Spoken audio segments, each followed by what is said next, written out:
देखें अपोजिशन देख रही है, उनको ये लग रहा है बाहर बैठकर, सिस्टम से बाहर बैठकर कि कोई क्राइसिस है, सिविल मिलिट्री इख्तिलाफात हैं, तो वो इस क्राइसिस को अपॉर्चुनिटी में तब्दील करना चाहते हैं। और आप अंदाजा लगाएं, इमरान खान साहब नवाज शरीफ बनने की कोशिश कर रहे हैं। देखें मसला ये है कि नवाज शरीफ साहब कैसे बात कर सकते हैं जो आज वो कहते हैं कि मैं डट के खड़ा था, मैंने झुकने से इनकार कर दिया था, मैंने बात मानने से इनकार कर दिया था। डॉन लीग्स पे ऊपर आप देखें, जिसको हटाने का कहा गया था उनको हटा दिया गया था, जब जो कहा गया उन्होंने वो किया। लेकिन असल में मसला क्या होता था नवाज शरीफ साहब का? नवाज शरीफ साहब का मसला ये होता था, वो पाकिस्तान के इदारों के खिलाफ ऐसी साजिशें करते थे कि प्राइम मिनिस्टर ऑफिस से पाकिस्तान की फौज के खिलाफ ट्रेंड चला करते थे। नवाज शरीफ पाकिस्तान से बाहर जाकर और मोदी को फोन किया करते थे, मोदी को वो बुलाते थे, हमारी इस्टेब्लिशमेंट को पता ही नहीं होता था। मोदी नवाज शरीफ के घर आए हुए हैं, फौज का कोई वहां पे कोई पता नहीं है किस तरह से वो आते हैं, किस तरह से वो वहां पर पहुंचे। और फिर मैंने वो कहा ना कि ये वो मसाइल थे जिस वजह से ज़ाहिर है पाकिस्तान के इदारों को तहफ़्फ़ुज़ात रहते थे। फिर कश्मीर के हवाले से भी आपको पता है, कुलभूषण के हवाले से आपको पता है, ईसा नकवी साहब को जो एक ब्यूरोक्रेट थी जिन्होंने फॉरेन ऑफिस की, जिन्होंने तस्नीम असलम साहबा, जिन्होंने कहा था कि नवाज शरीफ ना सिर्फ खुद नाम नहीं लेते थे कुलभूषण का, बल्कि हमें भी कहते थे कि उसका नाम नहीं लेना। तो ये सारी चीजें हैं। और मैं देख रहा था मरीम साहबा भी, जो आपने उनका शॉर्ट चलाया कि अटक किले में जाना पड़ता है, ये करना पड़ता है, ये करना पड़ता है, ये करना पड़ता है, काश वो ये भी बताती कि जनरल जिलानी के हाथों सियासत में किस तरह आया जाता है। वो ये भी बताती कि जनरल ज़ियाउल हक की गोद में कैसे बैठा जाता है। वो ये भी बताती कि IGI कैसे बनाई जाती है। वो ये भी बताती कि IGI से पैसे कैसे लिए जाते हैं। वो ये भी बताते हैं कि पहली मरतबा वज़ीर आज़म बनने के लिए किस तरह से खलाई मखलूक की जो है वो सपोर्ट हासिल की जाती है। वो ये भी बताती कि जब आप गिरफ्तार हो जाते हैं तो आपको डील किन से करके और आपको बाहर फरार होना पड़ता है। वो ये भी बताती कि फिर आप किन का मिन्नत तरला करके पाकिस्तान वापस आते हैं। फिर वो ये भी बताती कि 2013 के इलेक्शन से पहले रात की तारीखें में किस तरह से आपको गाड़ियां बदल बदल के जाके और मुलाकातें करनी पड़ती हैं। वो ये भी बताती कि 2013 के इलेक्शन में इक़्तिदार में आने के लिए आपको कहां जाके और क्या क्या मामला तय करने पड़ते हैं। तो बात फिर करनी है तो फिर आप मुकम्मल करें, आधा जो है वो आप बात आधी ना किया करें। जहां तक दूसरे कैप्टन सफदर साहब की बात है, हमारे टीम मेंबर है उस्मान साहब जो कि इस्लामाबाद हाई कोर्ट को कवर करते हैं, वो उन्होंने ये आज सवाल किया था कैप्टन सफदर साहब से, और कैप्टन सफदर साहब ने जो बात कही, देखें आप इस नून लीग की मुनाफिकत आप देखें, आज से बिल्कुल बदल गया। 6 अक्टूबर से पहले तक इनका मौकफ क्या था?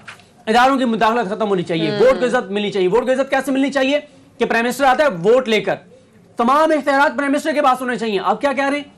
आप कह रहे हैं कि नहीं जी वो इदारा अब इदारों की तारीफों पे, खुशामद पे, ये मैसेज है एक इदारों को। सिद्दीक साहब तो कह रहे हैं बताएं कि कमरा अदालत में भी आज सिविल मिलिट्री ताल्लुकात के हवाले से कोई बात हुई और इनके वकील ने भी कोई यू टर्न लिया इस हवाले से। ये भी बताएं, अगरचे हमने प्रोसीडिंग पे आगे जाके बात करनी है, लेकिन चूंकि इस मामले पे बात हो रही है तो कमरा अदालत में आज रोस्टम पे क्या हुआ? देखें अदिल वड़ाई साहब, पिछली बार मैंने जो है वो बात कही थी कि मरीम नवाज साहब के वकील ने जो पिछली बार भी तारीफ की थी इदारों के हवाले से, तो उसके हवाले से हमारे बहुत सीनियर साफ़ी आप जानते हैं फ़खरुर रहमान साहब को, तो फ़खर साहब ने मुझे कॉल की और उन्होंने मेरी तस्दीक की। उन्होंने कहा कि आप क्यों ये कहते हैं कि मरीम के वकील ने ये कहा है? वकील अपने क्लाइंट का नुमाइंदा होता है। तो वो उन्होंने तारीफ नहीं की थी पिछली बार फौज की कि हम फौज की बड़ी इज्जत करते हैं, ISA की बड़ी इज्जत करते हैं। आज जो वो मरीम साहब उनके अंदर बोल रही है ना, क्लाइंट जो है वो अपना तो उसका एक लफ्ज भी नहीं, वो हाँ वकील उनकी मर्जी से कर होता है। अब आज अदिल वड़ाई साहब पहले ये क्या कहते थे, जब ये शख्सियात के नाम लेते थे तो ये कहते थे हम शख्सियात को टारगेट कर रहे हैं, इदारे से हमारा कोई मसला नहीं है। आज उनके वकील ने ये इतराफ किया है कि हम शख्सियात के नाम इसलिए नहीं ले रहे कि इदारे जो है वो फिर उनको एम्बैरेसमेंट होती है, इदारे बदनाम होते हैं। यानी सिद्दीक जान साहब ये कहा जा सकता है कि 3 साल का जो इनका सबसे बड़ा इन्होंने अपने लिए जो बयानिया बनाया था, ये आज इस पे उन्होंने यू टर्न ले लिया है। यानी यही बात इनको समझाई जाती थी कि इससे इदारे बदनाम होते हैं, इदारों की तस्हीक होती है। ये कहते हैं नहीं हम शख्सियात की बात करें, तो आज इन्होंने खुद तस्लीम कर लिया कि हम गलत थे। ऐसे ही और अब नवाज शरीफ में इमरान खान में फर्क क्या है? क्योंकि वो ये कह रही हैं बार बार कि नवाज शरीफ जो है, इमरान खान नवाज शरीफ ना बने, इनमें क्या फर्क है? कोई फर्क है क्या? देखें वो तो जाहिर है उन्होंने एक वो तासुर ये दे रही है कि मियाँ साहब वो जो कहा करते हैं, वो नवाज शरीफ साहब ने ना कुछ अर्सा पहले एक जगह पे बात की, उन्होंने कहा याद है तुम्हें जब वो एक ट्वीट आया था तो कैसे मैंने कहा था कि ट्वीट वापस होगा। आप उससे अगले दिन के अखबारात उठा के देख लें, आप इनके बयानात उठा के देख लें। उस वक्त ये भी ये कह रहे थे कि जो इदारा कहेगा हम जो है वो इसी तरह से करेंगे और ये गलत हो गया है, मिसअंडरस्टैंडिंग हो गई है, मिन्नत तरले माफियां तलाफियां ये सारा कुछ उन्होंने किया था। तो ये ना बताएं कि नवाज शरीफ साहब बड़े दबंग हुआ करते थे। दूसरा जो अदिल वड़ाई साहब बात कर रहे थे आप कमरा अदालत के अंदर की, उसमें देखें पहले इनका केस क्या था, इन्होंने जो दरखास्त दायर की थी उसमें सारे इल्जामात जो है वो चंद शख्सियात के ऊपर थी। उन शख्सियात के खिलाफ इन्होंने केस ये बनाया कि और वो सारे मामला थे पोस्ट ट्रायल ठीक है, कि ट्रायल होने के बाद इन्होंने कहा अरशद मलिक साहब की वीडियो सामने आई, ये हुआ। और आज आपको बड़ा सब इंटरेस्टिंग बात बताऊं, और मारिया साहबा, आज ट्रायल के बाद जो कुछ इन्होंने वो सारे एस्टैब्लिश किया था, एक लफ्ज भी बयान नहीं किया। आज सारे इनके दलाइल जो हैं वो ट्रायल से पहले के थे। तो इसमें ये जो तब्दीली है, इसकी वजह अचानक हवा कैसे चल गई? ये तब्दीली की मैंने आपको बताया ना कि इनको लग रहा है कि क्राइसिस है, और उसमें ये अपनी वो जो फवाद चौधरी साहब कहते हैं सीवी पेश कर रहे हैं। देखिए मसला ये है कि आज आप कह रहे हैं कि इदारों का बड़ा एहतराम है हमें, और अगर हम शख्सियात पे बात करेंगे इदारे बदनाम होंगे। यही बात तो 3 साल से कही जा रही थी, जैसे बड़ाई साहब कह रहे हैं। तो अदील, क्या फायदा होगा ऑपोजिशन को इस चीज का कि अगर थोड़ा बहुत क्लैश है, जो कि अभी कहा जा रहा है कि वो इत्तेफाक हो चुका है और ये कोई क्लैश नहीं है, एक पेज पर ही है सिविल और मिलिट्री ताल्लुकात, तो क्या कोई फायदा होगा इन बयानात को ऑपोजिशन को? देखिए पहली बात तो ये है कि बड़ी अच्छी बात है, अपने इदारों को सपोर्ट करना चाहिए, अपने इदारों की तारीफ करनी चाहिए। ये इदारे इस मुल्क के लिए काम कर रहे हैं, इस मुल्क के इदारे हैं, ये आपके इदारे हैं। इस मामले में सियासत नहीं होनी चाहिए। यही तो पहले दिन से कहा जा रहा था कि आप अपने केसेस के लिए इदारों को सियासत में ना घसीटें, क्योंकि इदारे जब खुद इस मामले से अपने आप को डिस्टेंस कर रहे हैं, आप जबरदस्ती घसीट के लेके आ रहे हैं, आप शख्सियात के नाम ले रहे हैं। वो लोग, वो इदारों के सरबराहान जो दुनिया में बड़े बड़े दुश्मनों से लड़ रहे हैं, जो पाकिस्तान के दुश्मनों से लड़ रहे हैं, आप उनको पॉलिटिसाइज करने की कोशिश कर रहे हैं। और उस वक्त भी आप सियासत कर रहे थे, और आज अब आपने ये देखा कि ये आपको सियासी तौर पर सूट करता है, तो आज आपने खुद ही यूटर्न ले लिया। लेकिन बात वही है ना, कोई पूछने वाला नहीं है।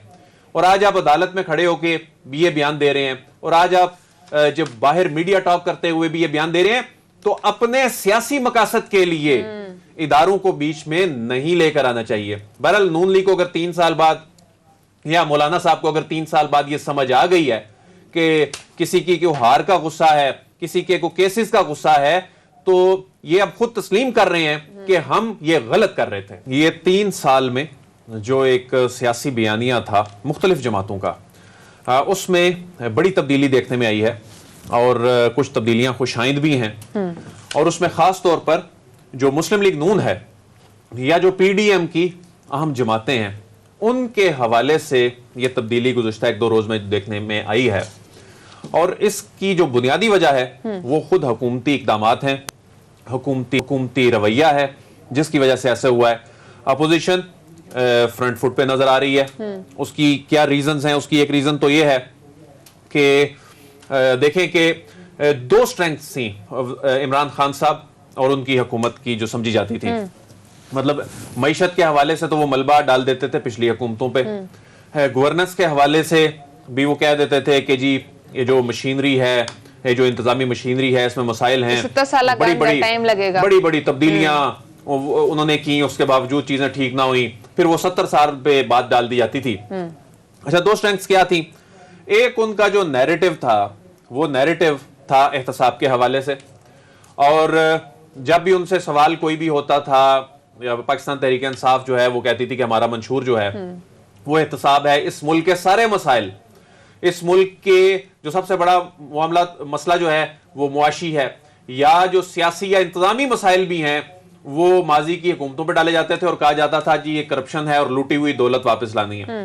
अच्छा, लूटी हुई दौलत वापस आ ना सकी, जाहिर है उसमें बड़े मसाइल हैं। ये नहीं है कि उसमें सारी जिम्मेदारी नहीं भी आती है, उसमें म्यूचुअल लीगल असिस्टेंस का मामलात थे, उसमें कानूनी मामलात थे। अब एक नैब का इदारा था जो एहतसाब करने वाला सबसे बड़ा इदारा है, और आज हम प्रोग्राम में आगे चल के इस पर बात भी करेंगे कि वो अमलन रुक गया। क्यों रुका? हुकूमत जो ऑर्डिनेंस लेके आई, जो सेक्शन 4 है, उसने ना सिर्फ जो पहले से चलने वाले मामलात हैं, जो अंडर ट्रायल हैं मामलात, उनको अफेक्ट करना शुरू कर दिया है, बल्कि जो इंक्वायरी स्टेज पे चीजों को अफेक्ट करना शुरू कर दिया है। तो एहतसाब का जो नैरेटिव था वो यानी ताले लग गए, नैब को तो अमलन ताले लग गए।